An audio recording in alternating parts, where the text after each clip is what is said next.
This is a poem with a clearly defined setting and a couple of clearly defined characters in a dating relationship.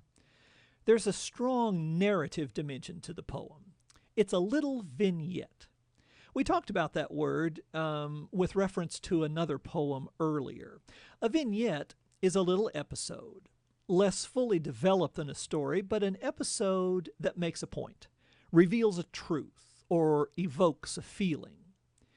The female character is the one who speaks, and it's from her point of view that we see things. So, let's read. My friend Michael and I are walking home arguing about the movie. He says that he believes a person can love someone and still be able to murder that person. I say, no, that's not love. That's attachment.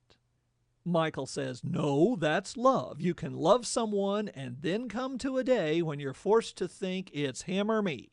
Think me and kill him. I say, then it's not love anymore. Michael says, it was love up to then, though. I say, maybe we mean different things by the same word. Michael says, humans are complicated. Love can exist even in the murderous heart. I say that what he might mean by love is desire. Love is not a feeling, I say, and Michael says, then what is it?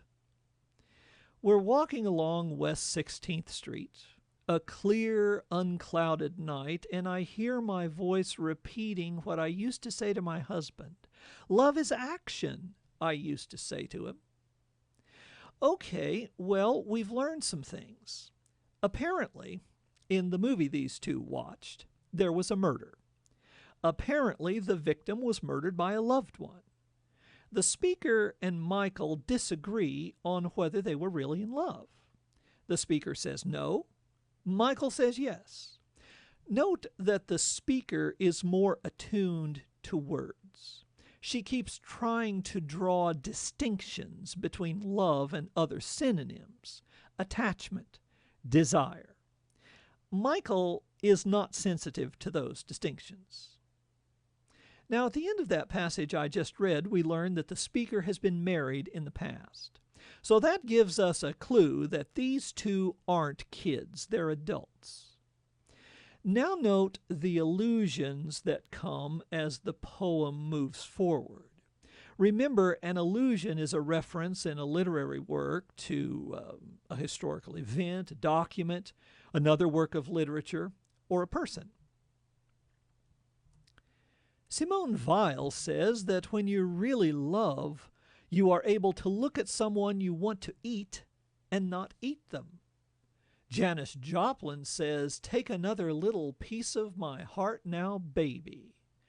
Meister Eckhart says that as long as we love images, we are doomed to live in purgatory. 3 allusions. I don't know a lot about Simone Weil. She was a French philosopher and kind of political person in the 20s and 30s. We don't need to know a lot about her if we know that she represents one philosophical voice about the nature of love. That's enough. Her comment is pretty strange. Love is when you're able to look at someone you want to eat and not eat them. It reminds me of the book Twilight. Then there's Janis Joplin. I know about Janis Joplin because I'm a child of the 60s. She was a psychedelic rock singer who died young from a drug overdose. She is way different from Simone Weil. Janis Joplin says something totally different about love. Her comment about the loved one taking pieces of her heart.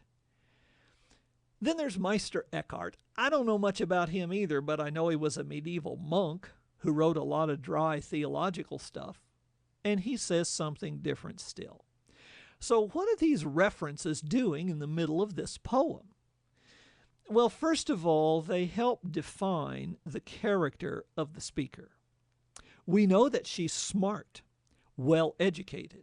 She would have to be to know Simone Weil, Janis Joplin, and Meister Eckhart enough to quote them. The allusions also underscore her point. that different people mean different things by love. That puts her on a different page from Michael, who isn't sensitive to these distinctions or subtleties. So that leads us to the end of the poem. Michael and I stand on the corner of 6th Avenue saying goodnight. I can't drink enough of the tangerine spritzer I've just bought. Again and again I bring the cold can to my mouth and suck the stuff from the hole the flip-top made. "What are you doing tomorrow?" Michael says. But what I think he's saying is, "You're too strict. You're a nun." Then I think, do I love Michael enough to allow him to think these things of me, even if he's not thinking them? So these two have been on a date. They aren't on the same page mentally. They don't see the world in the same way. Her energetically drinking her drink is kind of a way to avoid further conversation. Michael asks what she's doing the next evening, but she hears something else. And part of the question we have as readers is she being fair to him, or is she being paranoid? Maybe he's not thinking that at all. But from her point of view, it doesn't really matter. She's not connecting with him. Then the poem ends with some universal symbols. Above Manhattan, the moon wanes, the sky turns clearer and colder. Although the days, after the solstice, have started to lengthen, we both know the winter has only begun. Well, the coldness of the weather reflects the coldness of this relationship. It's just not working. The last line builds upon a universal symbol of winter. Winter is a season where nothing grows. Everything is lifeless, dormant. That reflects this relationship. The poet blends this symbol seamlessly into the poem. So I don't know what to say about subject and theme here. I think the subject is clearly love relationships.